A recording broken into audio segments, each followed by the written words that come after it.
Olá, pessoal, boa noite. Sejam bem-vindos ao nosso curso de questões e simulados para a prova da Polícia Civil de Minas Gerais. Nós vamos começar hoje nossa primeira aula da parte de teoria geral dos direitos humanos. Pedir para vocês resolverem primeiro as questões. Então, quem ainda não fez, sugiro que pause a aula. Quem não está participando ao vivo, vai ver a gravação, pause a aula se ainda não fez, resolva as questões e depois volte aqui, tá bom? Então, nós vamos agora abrir o nosso arquivo. Vou compartilhar aqui a tela com vocês para resolvermos junto as questões, para discutirmos as questões, tirarmos eventuais dúvidas. Todo mundo vendo a tela aí direitinho? Eu coloquei para vocês uma observação, já tínhamos conversado sobre isso, mas eu gosto de reforçar. Esse tópico, gente, a teoria geral dos direitos humanos, foi pouco explorado na prova da Polícia Civil de Minas, porque é um tópico que não existia nas obras que eles adotavam até 2018. Só com a inclusão do livro do Valério Mazzuoli é que eles começaram a cobrar esse tema. Então, ainda tem muito para ser cobrado sobre teoria geral. Então, eu aposto que nesse próximo concurso eles vão continuar explorando características, gerações, que são temas simples, mas em toda a prova eles aparecem, especialmente o significado das características, os princípios que regem a matéria. Então, nós não podemos descuidar dessa parte inicial, porque é o que nos dá a base para a compreensão da matéria como um todo. Dito isso, vamos à nossa primeira questão, que foi da prova passada para o cargo de perito. Analise o trecho abaixo. Todos os direitos humanos são universais, indivisíveis, interdependentes e interrelacionados. A comunidade internacional deve tratar os direitos humanos de forma global, justa e equitativa, em pé de igualdade e com a mesma ênfase. Embora particularidades nacionais e regionais devam ser levadas em consideração, assim como diversos contextos históricos, culturais e religiosos, é dever dos Estados promover e proteger todos os direitos humanos e liberdades fundamentais, sejam quais forem seus sistemas políticos, econômicos e culturais. Esse é um trecho da Declaração e Programa de Ação de Viena, de 1993, que é um documento da ONU. Nós sabemos que existiram duas conferências mundiais de direitos humanos. Coloquem aí no chat, por favor, quais foram. Isso já foi pergunta de prova. Quais foram as duas conferências mundiais de direitos humanos, depois da proclamação da DUDH? Coloquem para mim o local e ano das duas conferências. Falamos sobre isso naquela aula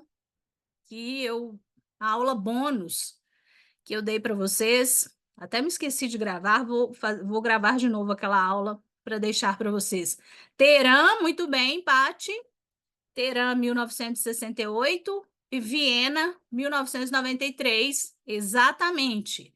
Então, já vamos anotar aí do lado, quem está com o texto impresso, com as questões impressas, anotem aí do lado. Primeira Conferência Mundial, Teherã, 1968.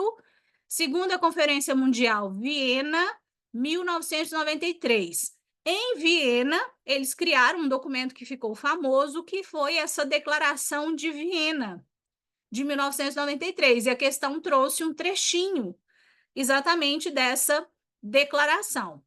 Então, só para localizá-los. É isso que é estudar por questão, gente. Eu quero chamar a atenção de vocês, e até para treinar o cérebro de vocês, e pedir um pouco de paciência, porque a gente anda tão acelerado que eu sei que deve ter muita gente aí ansioso, né, querendo que eu siga mais rápido, que eu leia mais rápido. Vocês não vão me acelerar. Quem estiver assistindo a aula gravada, não é para colocar em 1.0 nem 2.0. A vida não é em 1.5, né, nem 2.0. Deixa a aula na velocidade normal. Aprenda a desacelerar o seu cérebro, porque a gente fica tanto com isso que na hora da prova erra porque não leu direito, não teve paciência de ler a questão como ela merece ser lida. Então, vamos desacelerar, vamos fazer as coisas com calma, prestando atenção no que nós estamos fazendo. É cada vez mais difícil, não é? Mantermos o nosso foco, a nossa atenção. Vamos treinar isso também. Então tá, vocês já sabem o que nós temos aqui no enunciado. É um trecho desse documento. Sem ler nada aqui, só pensando nesse finalzinho aqui, que diz que todos os países devem proteger, independentemente de contexto histórico, cultural, religioso, promover e proteger direitos humanos. O que é isso? Que característica que é essa? Todos temos direito à proteção dos direitos humanos, independentemente de qualquer coisa. Que característica é essa? De uma forma mais marcante. De que vocês se lembram na hora? É a ideia de quê? Coloquem aí, por favor. Todas as pessoas têm direito à proteção, independentemente de qualquer discriminação, independentemente do sistema político, de cultura. Essa é a ideia de universalidade. Exatamente. É a ideia de universalidade.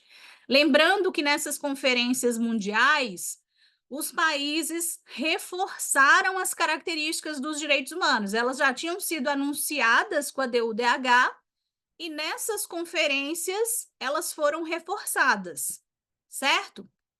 Agora sim, podemos analisar as assertivas. Letra A. Então, nós estamos buscando, sobre princípios dos direitos humanos, é correto afirmar. Queremos a assertiva correta. Letra A. Princípio da universalidade. Os direitos humanos se aplicam a todas as pessoas residentes em países que ratificaram a Declaração Universal dos Direitos Humanos. Qual o problema dessa afirmativa? Por que essa afirmativa não está correta? O que acontece aqui? Ela é restritiva, não é? Ela está restringindo os direitos humanos, porque não são só as pessoas residentes nesses países. Esse é um dos problemas. Os direitos humanos se aplicam a todas as pessoas em qualquer lugar do globo, independentemente de qualquer coisa. E outro detalhe, não existe ratificação de Declaração Universal, porque não existe ratificação de documento que não é tratado. IDU-DH não é um tratado. Então, eu posso falar que os países aprovaram, que os países concordaram, mas que ratificaram não, porque ratificação é um termo que nós só usamos para tratados internacionais. Então, raciocinando dessa forma, você não cai nesse tipo de pegadinha, porque a pegadinha poderia ser só simplesmente essa. Ratificaram a declaração, né, em um outro contexto. E o erro poderia ser usar esse verbo. Não pode, certo? Então, letra A errada. Letra B, princípio da interrelacionariedade. Os direitos humanos e os vários sistemas internacionais de proteção devem ser entendidos de forma dicotômica, interagindo em sua singularidade. O que é dicotômico? Di significa uma dualidade, né? Quando nós dividimos alguma coisa em duas partes, e essas duas partes se excluem, elas são opostas. Então, aqui já há um problema, porque esses sistemas, eles não são excludentes, eles são complementares. Professora, eu estava aqui fazendo a questão e eu não sei o que significa dicotômico. Como diz meu pai, na época que eu estudava, né, ele falava, vai lá no pai dos burros. que era o dicionário. Hoje a gente nem é pai dos burros, né? Na verdade, é o pai dos inteligentes. A gente não vai. Hoje a gente procura um dicionário online, joga lá no Google para você conhecer a palavra, já anota aí o significado, que é para não ter esse problema numa próxima vez que ela aparecer. Então, ter um bom vocabulário também é extremamente importante para conseguir resolver bem as questões. Então, o erro está justamente aqui. Nós não temos uma dicotomia, nós temos sistemas complementares. Então, a letra B também fica errada. Letra C, princípio da interdependência. Os discursos do direito liberal, quais são os direitos, me perdoem, os direitos do discurso liberal? Quais são esses direitos, gente? Quais são os direitos do discurso liberal? A questão está se referindo a quais direitos aqui? Quais são os direitos do discurso liberal? Hão de ser substituído pelos direitos do discurso social da cidadania. Coloquem aí no chat quais são os direitos do discurso liberal e quais são os direitos do discurso social da cidadania. Muito bem, Paty. Os direitos do discurso liberal são aqueles do século XVIII, do Estado liberal. São civis e políticos de primeira geração. Já os direitos do discurso social são os direitos de segunda geração, sociais, econômicos e culturais, final do século XIX, início do século XX.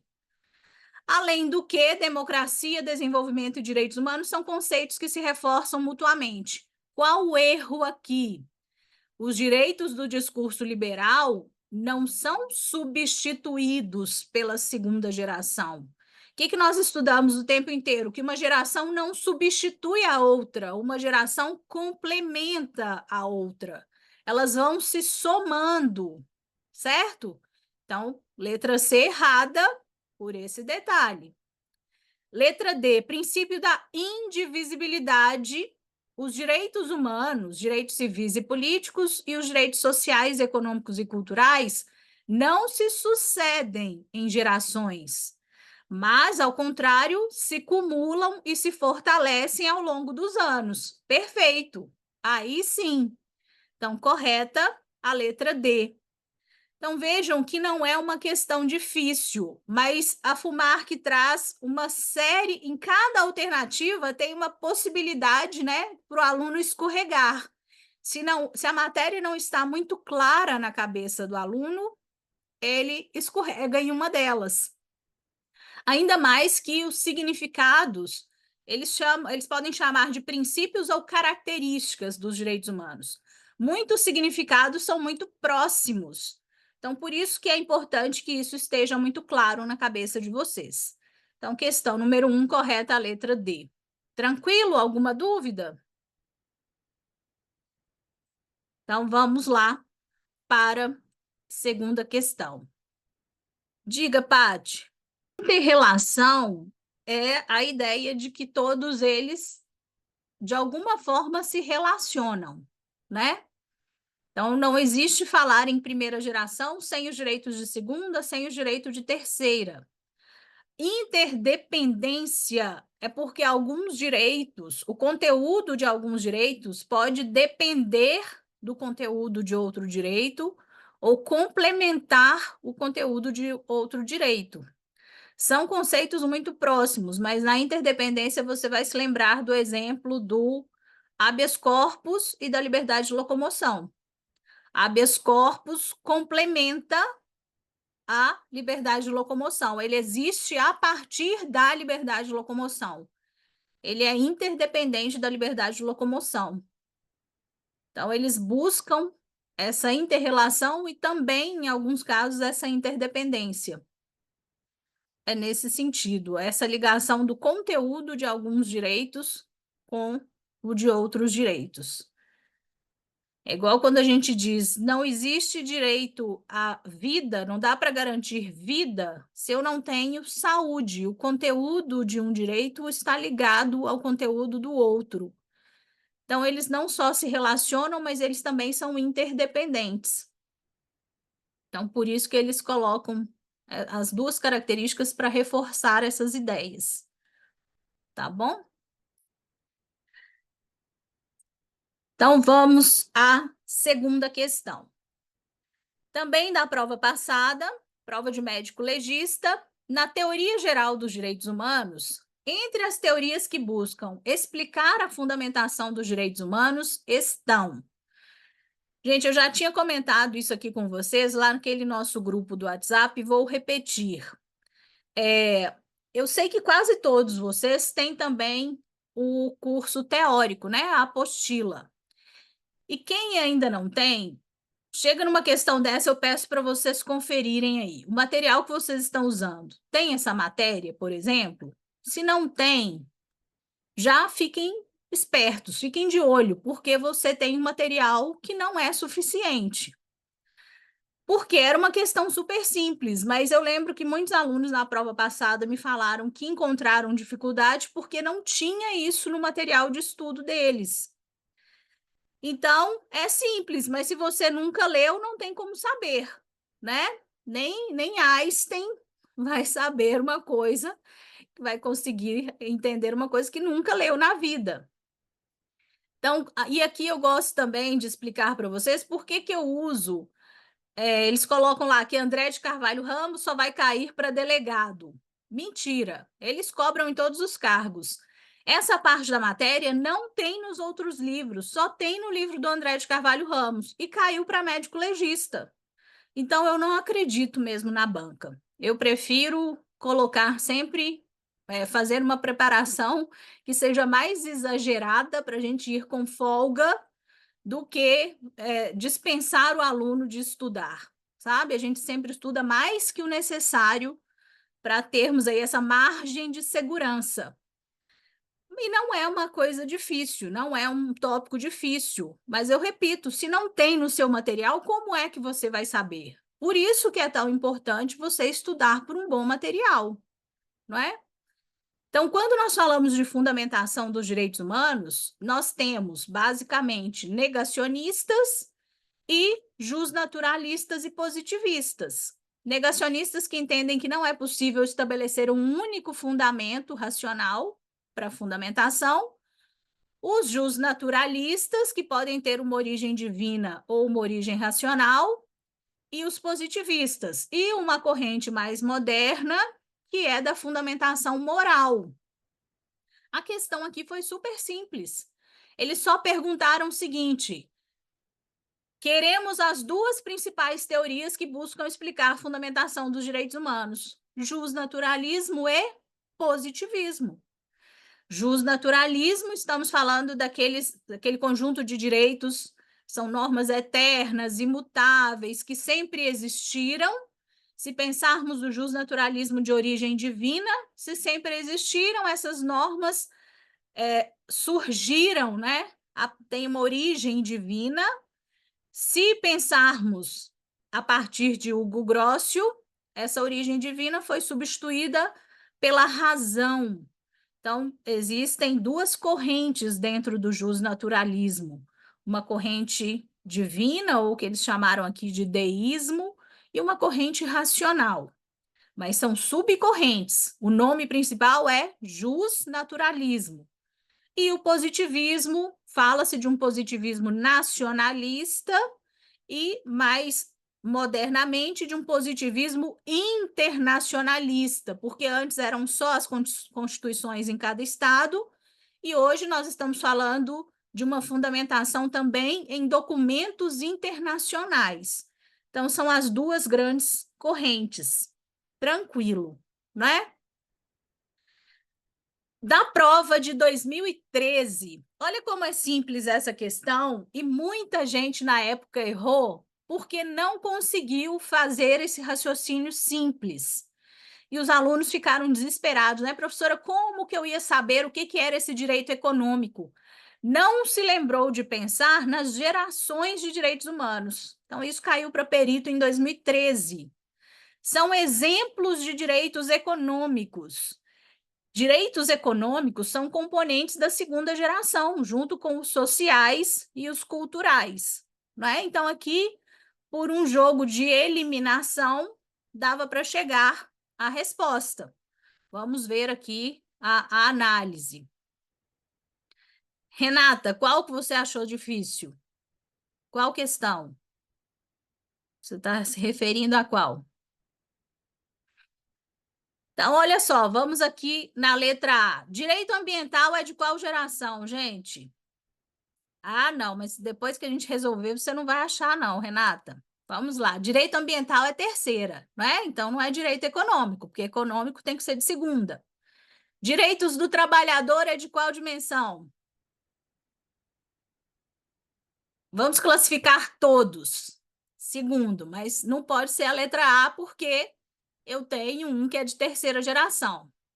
Letra B, segurança individual é de qual geração? Segurança individual é de qual geração? Qual é, gente? Primeira geração. Segurança individual está lá no artigo 5º. E direito do consumidor? Qual geração? Consumidor, será? Direito do consumidor está ligado à coletividade. Terceira geração. Então, letra B não nos serve. Letra C, transporte integrado à produção. Esqueçam integrado à produção. Transporte é um direito de qual geração? Segunda. Pleno emprego é de qual geração? Segunda. Opa, achamos a nossa resposta, não é? Ah, professora, mas eu fiquei em dúvida. Então tá, letra D. Meio ambiente, terceira. Assistência e previdência social, segunda. Então veja que em todas as outras eu tenho direitos de outras gerações. Se eu quero direitos econômicos, tem que ser da segunda geração. A única alternativa que tem direito só da segunda geração é a C. Ah, mas eles pegaram direitos muito estranhos, professora. Não importa, gente. É só nascer que a gente tem direito de segunda geração. O resto é só enfeite para apavorar vocês. Mas vocês não vão mais se sentir apavorados com isso, não é? Então, letra C, tranquilo. Diga, Dani.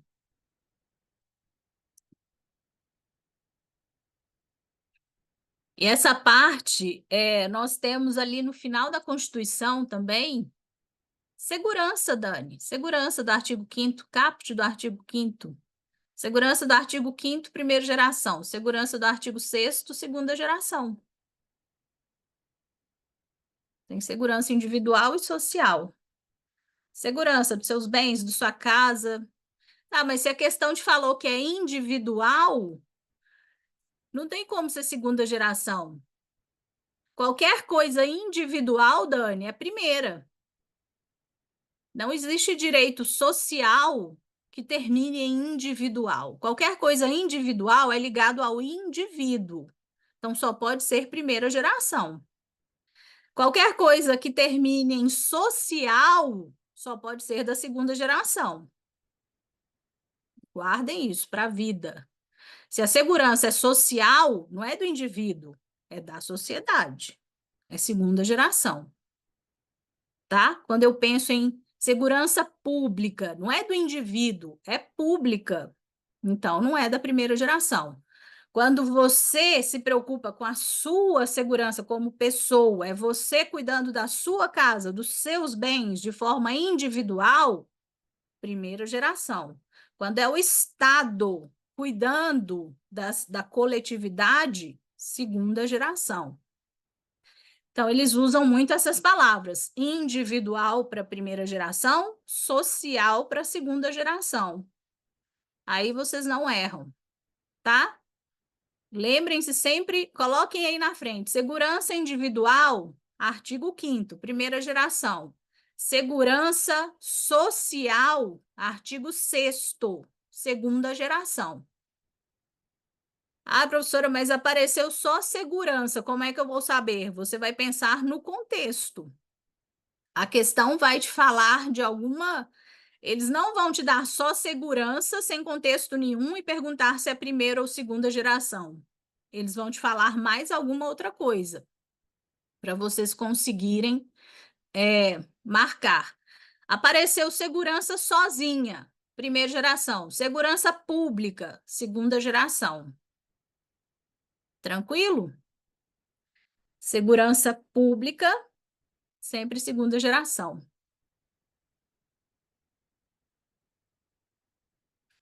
Participação democrática, Pati, o Bonavides considera como quarta geração porque vai além dos direitos políticos. Direito político, basicamente, é direito de votar e de ser votado. Participação democrática é mais que isso. É se você pensar em plebiscito, referendo, iniciativa popular, são esses novos instrumentos. É o que a gente chama de instrumentos da democracia direta ou semidireta. Tá? Então, são esses documentos que possibilitam maior participação, ele chama de quarta geração. Os tradicionais, que é votar e ser votado, seriam direitos políticos da primeira. Agora, isso é o Paulo Bonavides. Se você pegar um autor tradicional, direitos políticos, de uma forma geral, primeira geração. Se a questão quiser Paulo Bonavides, normalmente eles vão falar que é Paulo Bonavides. Quem gosta muito de cobrar Paulo Bonavides é a banca CESP-Sebrasp. Em regra, as bancas não cobram Paulo Bonavides. Fumar, que eu nunca vi nenhuma questão sobre Paulo Bonavides. Então, em regra, direitos políticos é primeira geração. Quando eles querem Paulo Bonavides, eles vão falar participação democrática, eles vão falar em globalização, eles vão dar alguma dica, tá, Paty? Mas apareceu só direitos políticos, você vai entender como primeira geração. Lembrem-se que o que eu falei com vocês, normalmente, gente, tudo se resolve nas três primeiras. Só que aí vieram esses autores querendo fazer fama e começaram com essas gracinhas, né? Cada um querendo fazer seu nome, criando gerações diferentes. É igual o Bonavides fala que é direito à paz, à esperança, é uma quinta geração. O Karel Vazak já tinha colocado direito à paz na terceira geração. Não precisava de uma quinta para isso. Mas, em regra, nas questões direito à paz, é terceira geração. Podemos seguir? Então, a partir de agora, nós vamos ver questões de outras bancas, porque, como eu disse para vocês, não temos muitas questões da FUMARC sobre o tema, mas são boas questões e que trazem um perfil muito parecido com o FUMARC. Então, olha só, da prova de delegado da Bahia. Os direitos humanos possuem características intrínsecas que demonstram e garantem a sua importância ao longo de sua evolução. Sobre os direitos humanos e suas características, analise as afirmativas abaixo e marque V ou F. Então, nós vamos marcar e depois ver a sequência correta.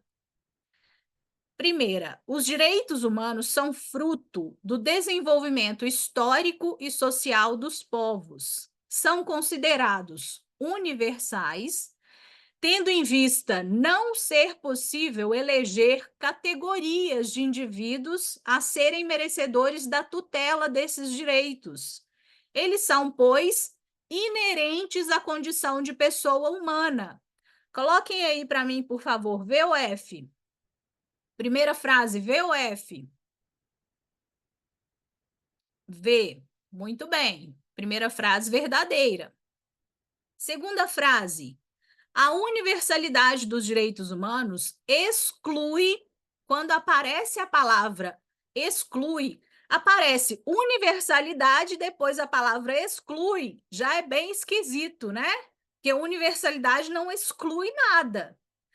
A universalidade dos direitos humanos exclui a possibilidade de existência de direitos especiais destinados a pessoas específicas e que os substituam, como, por exemplo, direitos específicos destinados às pessoas portadoras de deficiência. Está certo pensar assim, gente? O fato de os direitos humanos serem universais significa que eu não posso ter direitos especialmente voltados às pessoas com deficiência? Errado, falsa. Essa frase é falsa. E me digam uma outra coisa, qual um outro problema dessa frase? Vocês que são estudiosos dos direitos humanos, o examinador que escreveu essa frase não sabe muito direitos humanos, né? O que ele colocou aqui que é inadequado, que a gente não deve falar? Uma outra coisa, Paty, uma expressão que eles usaram aqui que está fora de moda, que a gente não deve usar. Pessoa portadora de deficiência. Não existe pessoa portadora de deficiência, é pessoa com deficiência. Pessoa com deficiência. Não tem pessoa portadora de deficiência, nem portador de necessidade especial.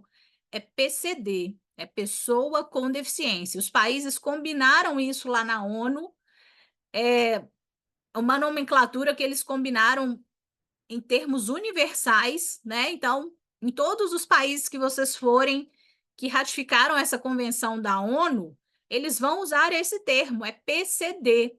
Não tem nada de especial, eles não querem dar o foco na deficiência, eles não querem nenhum estigma, então eles combinaram, é pessoa com deficiência. Então, sempre que a gente vê, ainda temos muito isso, né? Pessoas que utilizam pessoas portadoras de deficiência e é um termo que não deve mais ser usado, especialmente em uma prova de direitos humanos. Terceira frase: os direitos humanos são irrenunciáveis, inalienáveis e imprescritíveis.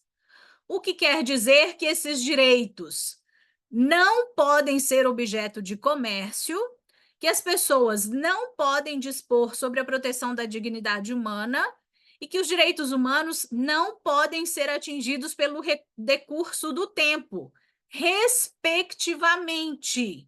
Se é respectivamente, a explicação da característica tem que vir na ordem em que elas foram apresentadas. E eu pergunto para vocês: ser irrenunciável significa que não pode ser objeto de comércio? Está certo isso? Falso. Eles inverteram a ordem, uma pegadinha bem sutil, né? Achei boa essa pegadinha. Irrenunciável significa que as pessoas não podem dispor, que é muito parecido com indisponibilidade, certo? Inalienável é que significa que estão fora, não podem ser objeto de comércio. Então, houve uma inversão aqui na ordem. E imprescritíveis não podem ser atingidos pelo decurso do tempo. Então, ficou falso por isso. Última frase: os direitos humanos são unos e indivisíveis. Não há que falar em hierarquia entre os direitos. Todos conjuntamente compõem um conjunto de direitos essenciais à efetividade da dignidade da pessoa humana. Verdadeiro. Então, a nossa sequência ficou verdadeiro, falso, falso, verdadeiro. Resposta, letra B. Alguma dúvida aqui na questão número 4? Tranquilo? Então, sigamos. Questão número 5. São características dos direitos humanos. Uma questão mais simples, mas que é bom para a gente treinar. Letra A: universalidade, indivisibilidade, renunciabilidade. Errado, né? É irrenunciabilidade. Historicidade, ok. Aplicabilidade imediata, ok. E caráter declaratório, ok. Letra B: universalidade, proibição de retrocesso, disponibilidade individual. Errado. Qual é a característica? Indisponibilidade. Historicidade, correto. Caráter meramente declaratório. Imprescritibilidade.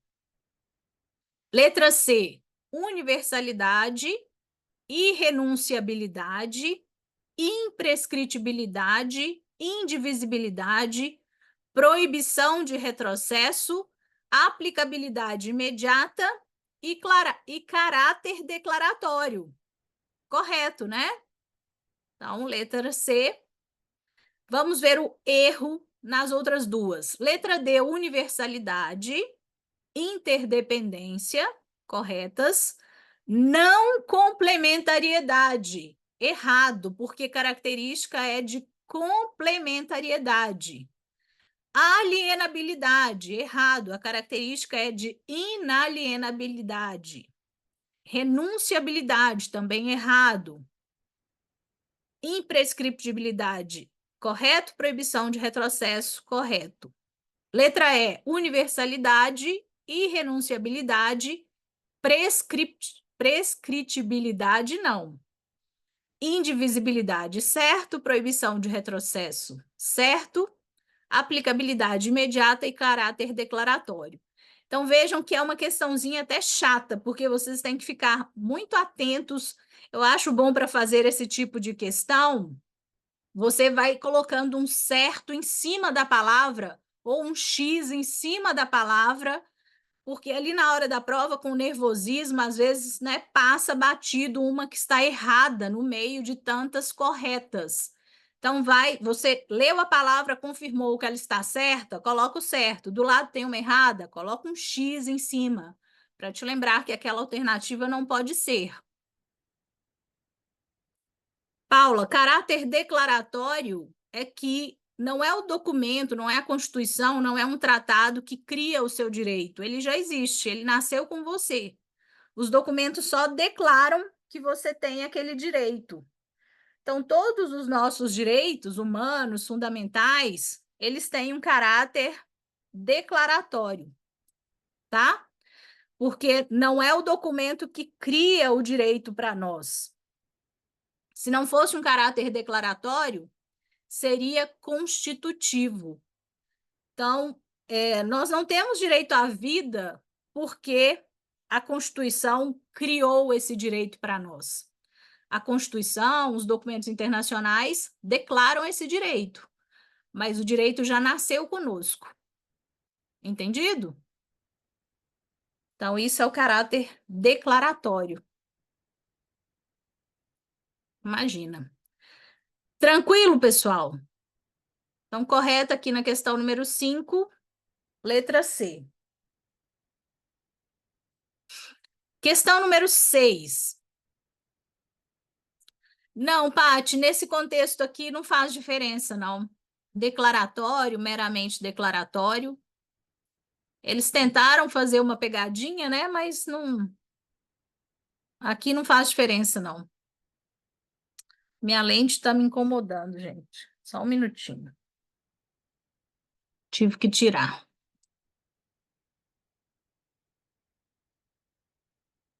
Então, vamos lá. Nesse ritmo, tá bom? Todo mundo entendendo tranquilamente as questões? Sem deixar nenhuma dúvida para trás? Me digam. Então, tá bom. Que nós não temos pressa, né? Então, vamos à questão número 6. Assinale a alternativa correta a respeito das características dos direitos humanos. Letra A. O princípio da ilimitabilidade. Aí você já se pergunta, né? Existe algum direito humano ilimitado? Não existe. Então, você já sabe que a frase está errada. A VUNESP adora fazer isso. Eles vão tentar te justificar um princípio que não existe. Então, não existe princípio da ilimitabilidade. Seria princípio da limitabilidade ou da relatividade dos direitos humanos. Eles disseram aqui que esse princípio garante que o Estado e a sociedade não podem limitar a fruição dos direitos humanos já conquistados, com o objetivo de disciplinar situações excepcionais que venham a reduzir o alcance desses direitos. Está completamente errado, porque não existem direitos ilimitados, só que eles misturaram aqui com uma ideia de proibição do retrocesso para tentar pegar o aluno, né? Mas se não existe ilimitabilidade, vocês já sabem que não poderia ser essa a resposta. Letra B. O princípio da divisibilidade, mesma coisa. Você já sabe que a característica é da indivisibilidade. Então, está errado. Não interessa a justificativa que venha depois. Não deixem a banca convencer vocês. Sejam firmes. Se não existe divisibilidade, eu não quero nem saber o que eles vão tentar justificar, tá? Sejam firmes no posicionamento de vocês. Não tem como a letra B ser correta. Porque às vezes os alunos falam assim, professor, eu sei que não existe, mas aí a banca colocou uma justificativa que eu achei que fazia sentido. Não ache. Não faça esse tipo de raciocínio. Se não existe, não existe. Está errado. Aí vem, propõe que os direitos humanos devem obedecer a uma classificação retórica que divide e categoriza os vários grupos de direitos inerentes ao homem e à sociedade para que sejam melhor usufruídos pelos seus destinatários. Não importa o que veio depois, não existe divisibilidade dos direitos. Letra C, o princípio da essencialidade, essa característica existe mesmo. Reza que os direitos humanos devem ser vistos como aquela categoria de direitos inerentes à sociedade em determinada época histórica, podendo ser divididos em essenciais, aí já começou a ficar estranho, que devem gozar de livre fruição, e os não essenciais, que ainda demandam reivindicações a serem conquistadas ao longo do tempo. Claro que não. Todos são essenciais. Não existe essa divisão, não existe essa hierarquia entre direitos, né? Alguns são essenciais, outros não são. Errado. O princípio da inalterabilidade também não existe. Nós temos uma ideia de historicidade. Esses direitos vão mudando com o passar do tempo, surgem novos direitos, as demandas sociais, a complexidade da vida em sociedade, tudo isso faz surgir novos direitos. Eles não são inalteráveis. Então, também não importa o que eles colocam aqui depois. Estabelece que os direitos humanos não sofrem alterações com o decurso do tempo e tentaram fazer uma mistura com a imprescritibilidade, né? Então, errado. Tem caráter eterno? Jamais. Letra E. O princípio da interrelacionariedade dispõe que os direitos humanos e os sistemas de proteção se interrelacionam, permitindo às pessoas escolher entre os mecanismos de proteção global ou regional, pois não há hierarquia entre eles. Correto. Não há mesmo. Nós aqui no Brasil, o Brasil participa tanto do sistema da ONU, que é o global, quanto do sistema americano, que é o nosso regional. Se eu tenho um direito violado, minha liberdade de expressão, por exemplo, o Brasil assinou tratados que resguardam esse direito tanto no âmbito da ONU, Pacto dos Civis e Políticos, por exemplo, quanto no âmbito do sistema americano, Convenção Americana. Eu posso reclamar, se eu não conseguir aqui internamente, tanto no Comitê de Direitos Humanos da ONU, quanto na Comissão Interamericana. Eu posso escolher. Posso ir nos dois ao mesmo tempo? Não posso, porque esse é um dos requisitos dos sistemas internacionais. Não posso acionar dois ao mesmo tempo, mas sou livre para escolher qual sistema eu quero provocar, certo? Então, correta a letra E. Dúvidas? Questão número 6. Essa foi da VUNESP, prova de delegado. Também da VUNESP, prova para investigador. Considerando a evolução histórica dos direitos humanos, assinale a alternativa que indica corretamente as 3 gerações de direitos humanos na ordem histórica em que são classificadas pela doutrina. Isso aqui é importante só para a gente deixar bem claro o que é o quê. para não confundirmos nunca essas três gerações, tá? Então, eu quero na ordem histórica. O que que significa isso? Primeira, segunda e terceira. O que que contém cada uma dessas gerações? Direitos da coletividade. Isso é terceira geração, né? Então, já está fora. Ou se pensarmos aqui, como eles estão colocando na questão, segunda geração. Estão colocando coletividade como representante da segunda geração. Então, já não pode ser, porque tem que começar com a primeira. Solidariedade ou fraternidade é terceira. E direitos e garantias individuais, primeira. Então, tudo errado. Letra B, direitos civis é primeira geração. Só que eles já misturaram com a segunda, sociais. Já ficou errado. Liberdades e garantias individuais, primeira. E direitos, me perdoem, direitos de liberdade negativa, primeira. E direitos de solidariedade ou de fraternidade, terceira. Eu li a C, né? Vamos voltar aqui na B. Liberdade positiva é segunda geração. Quem nunca tinha visto isso, anote. Liberdade negativa é primeira geração. Liberdade positiva é segunda geração. Por quê, gente? Liberdade negativa é olharmos para o Estado e a ideia de que o Estado não deve agir para respeitar a nossa liberdade. Então, são as liberdades tradicionais. A liberdade positiva é olharmos para o Estado e dizer para ele: Estado, você precisa agir para garantir os nossos direitos. Onde que isso acontece? Na segunda geração.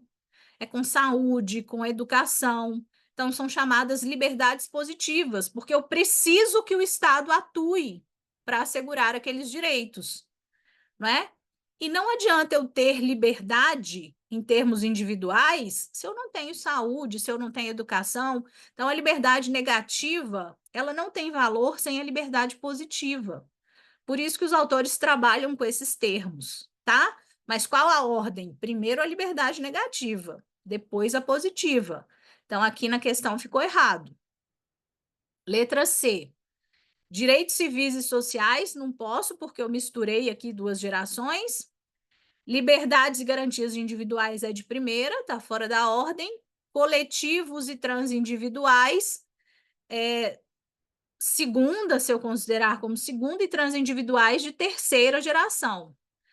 Letra D, direitos de liberdade negativa, ok, primeira geração, vírgula, civis e políticos. Isso tudo aqui é primeira geração.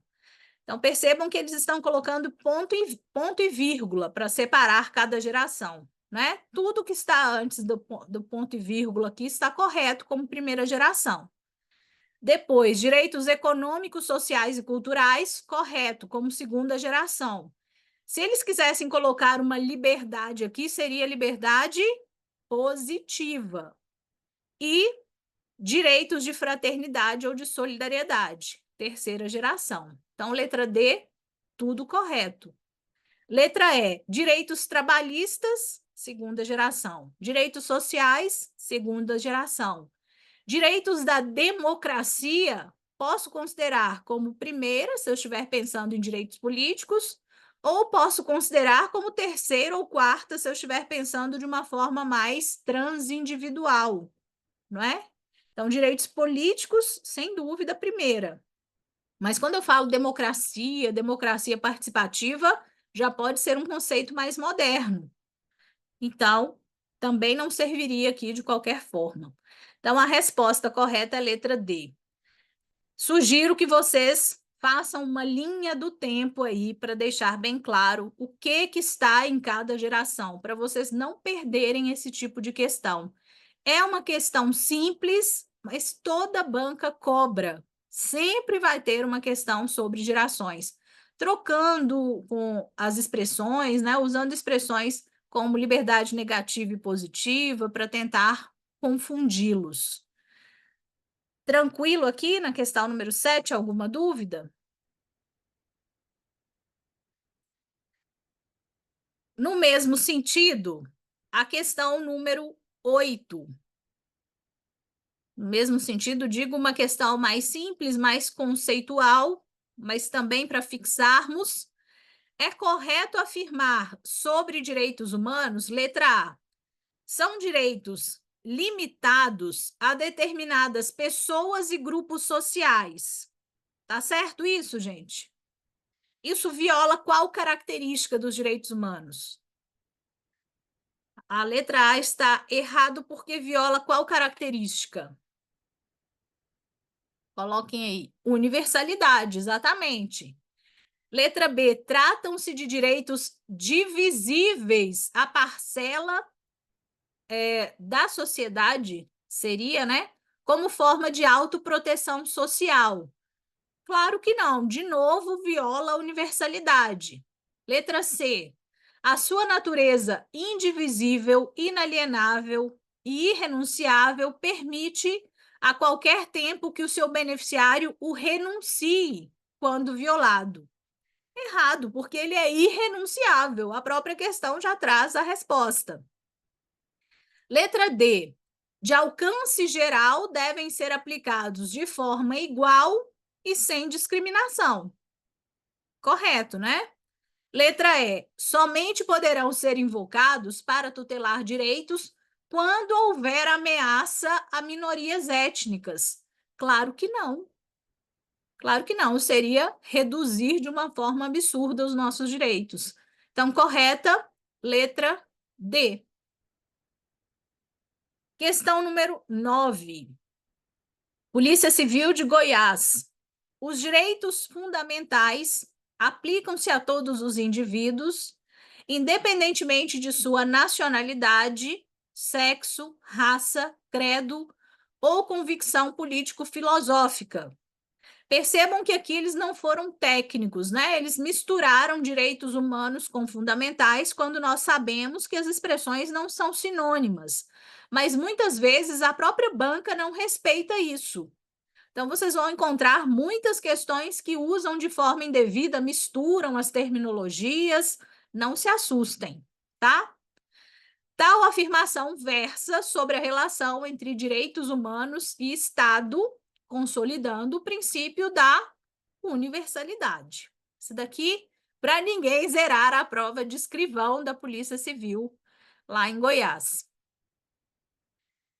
VUNESP, escrivão, em 2013, considerando que a doutrina majoritária dispõe sobre o desenvolvimento e conquista dos direitos humanos, pode-se afirmar que esse desenvolvimento histórico, classificado por gerações de direitos, pode ser cronologicamente assim representado.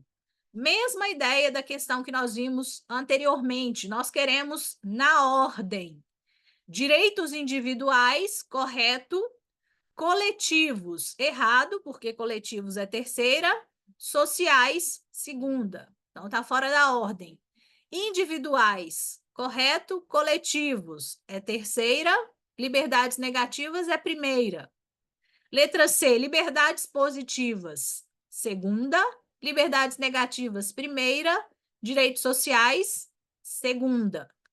Letra D, direitos sociais, segunda. Direitos de liberdade, primeira. Direitos da fraternidade, terceira.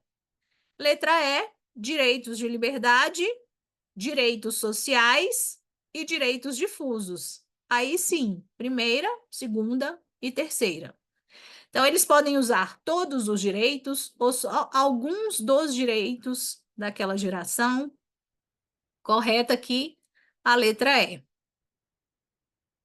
Questão número 11. Na evolução dos direitos humanos, costumam-se classificar, geralmente, as gerações dos direitos em 3 fases ou eras dos direitos. Essa é uma classificação usada por Norberto Bobbio, conforme seu processo evolutivo histórico. Assinale a alternativa que representa correta e cronologicamente essa classificação. Letra A. Qual o problema da letra A, gente? Os dois primeiros aqui, direitos civis e direitos políticos, são componentes da mesma geração, eu não posso separá-los. E, além do que, direitos fundamentais é o gênero, né? Então, toda errada a letra A.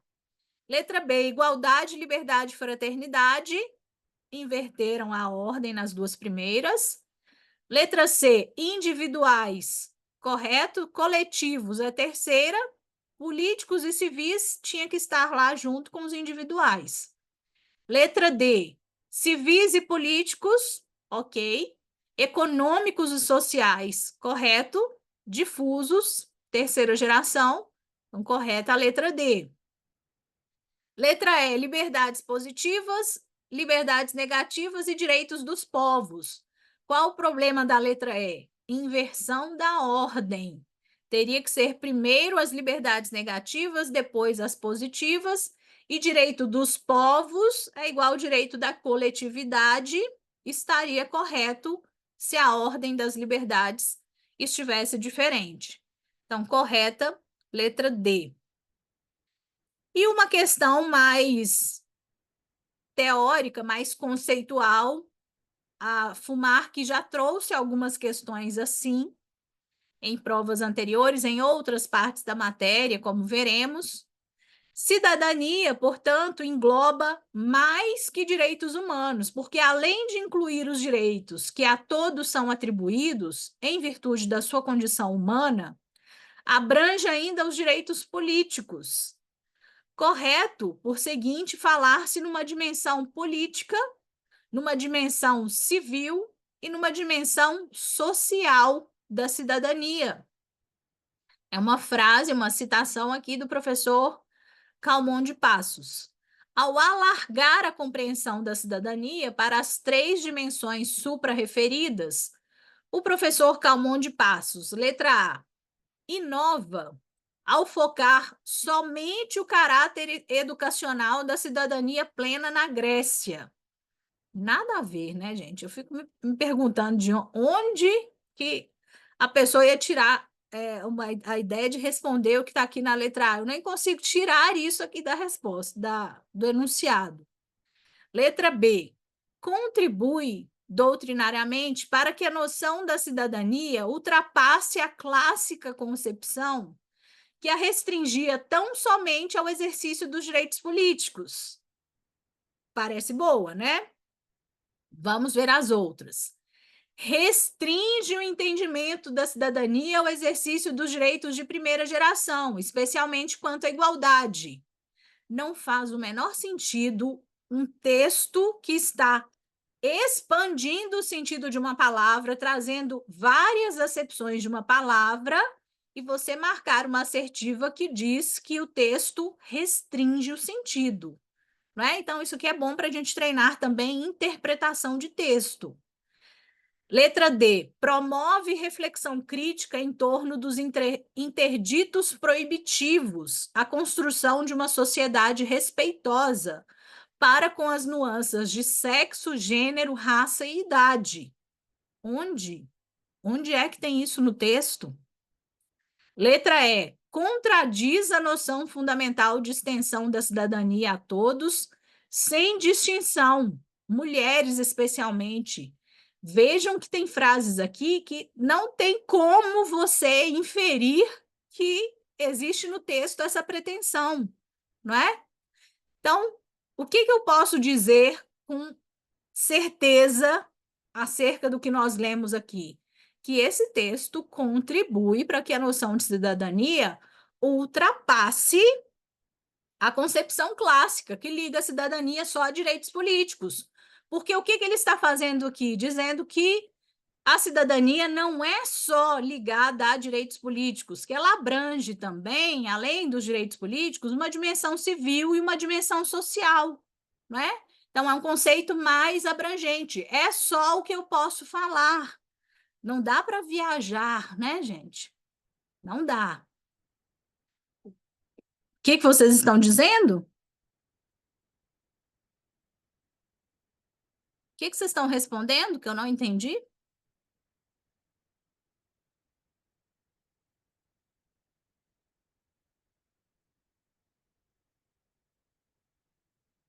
A universalidade? Isso é da questão anterior que vocês estão falando de universalidade, né? Sobre a questão 12, vocês não comentaram nada, não, certo? Ah, bom, achei que eu tinha perdido alguma coisa. Então é uma questão que é mais, foi tipo a prova da Polícia Civil de Minas em 2018, que foi a maior viagem. Parecia mais uma prova de português, a prova de direitos humanos, do que uma prova jurídica. Foi horrorosa. Ainda bem que eles pararam com aquela gracinha, porque colocaram um monte de texto nada a ver em direitos humanos e foi horrível a prova. Então, pode ser que eles tragam um texto, um trecho de texto, e eu só coloquei isso aqui para dizer para vocês o seguinte: não vamos viajar no texto, a gente só retira do texto aquilo que ele realmente nos diz. Não vamos tentar fazer aquele raciocínio, mas parece que o autor queria dizer. Não, vamos trabalhar só com o que existe no texto. Ele disse: cidadania não tem só um aspecto só político, tem também uma dimensão civil e uma dimensão social, não é? Quando ele coloca igualdade na alternativa D, é como exemplo de primeira geração ou garantia de igualdade? Promove reflexão. Você está falando de qual questão?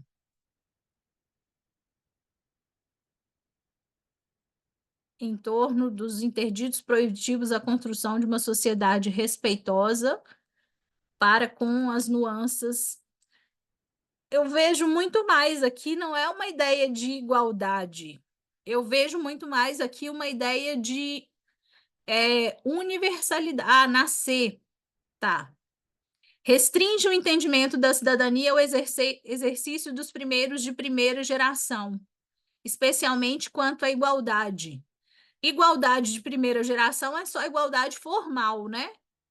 Então não faria o menor sentido, porque ele está falando justamente que cidadania não é só direito de primeira geração. Então a C não faz o menor sentido.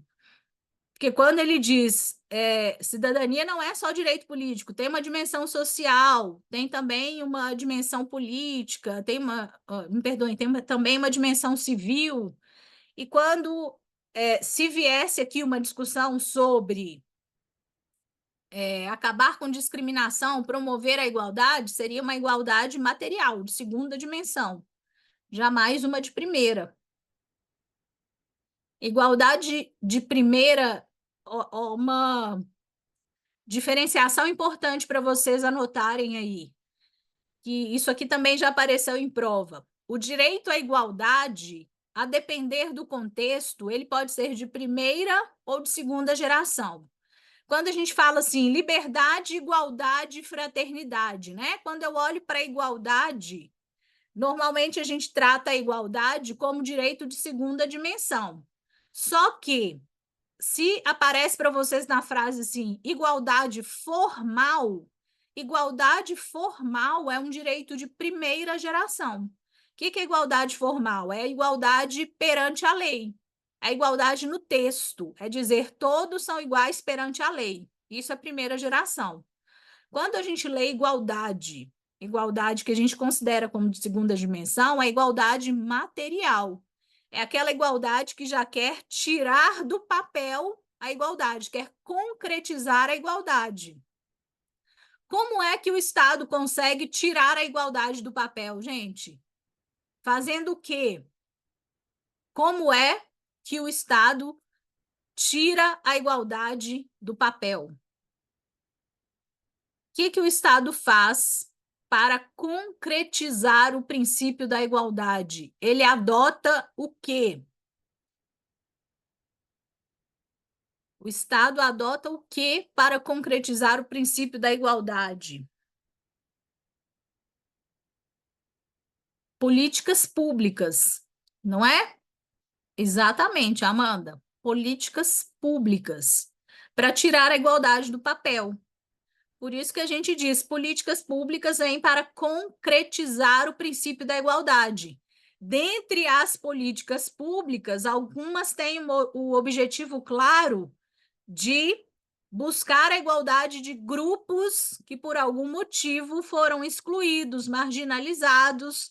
Esse tipo de política pública nós chamamos de ação afirmativa. Então, as ações afirmativas são um tipo de política pública especial, temporária, que tem esse objetivo bem específico de incluir pessoas marginalizadas, pessoas que têm um passado de discriminação e que, por isso, precisam desse tratamento diferenciado para serem incluídas. Então, vejam que é uma atitude positiva do Estado buscando a concretização da igualdade. Então, essa igualdade aqui é segunda geração. Mas apareceu lá na questão de vocês, igualdade formal. Qual é a geração? Primeira, tá? Diferença importante. Acho que na apostila eu até coloco para vocês essa distinção. Igualdade formal é primeira dimensão. Igualdade material é segunda. Tranquilo? Uma outra característica que é mais moderna, caiu agora na prova da magistratura, tem na apostila de vocês, transnacionalidade. Transnacionalidade é a garantia da proteção de direitos humanos para uma pessoa, independentemente da sua ligação com um país. Ela não precisa ser nacional de um país para merecer a proteção dos direitos humanos. Mesmo que seja uma apátrida, vai ter a proteção dos seus direitos humanos.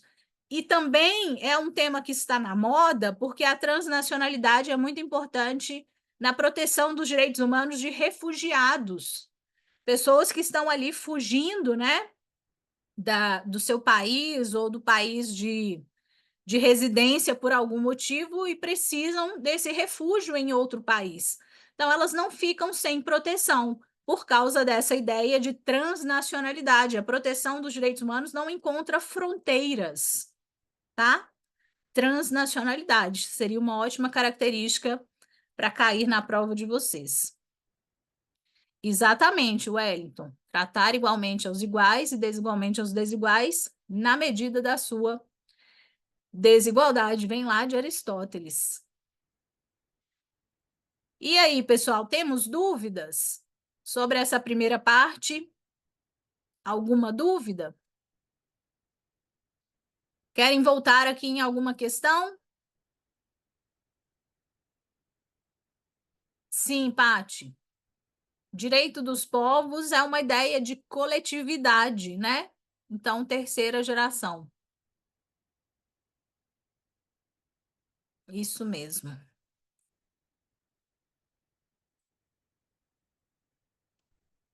Alguma dúvida no estudo do texto da teoria geral que vocês queiram trazer?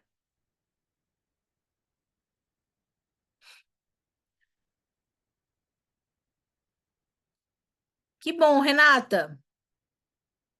Acho que fica bom assim para a gente conversar um pouquinho, para vocês tirarem as dúvidas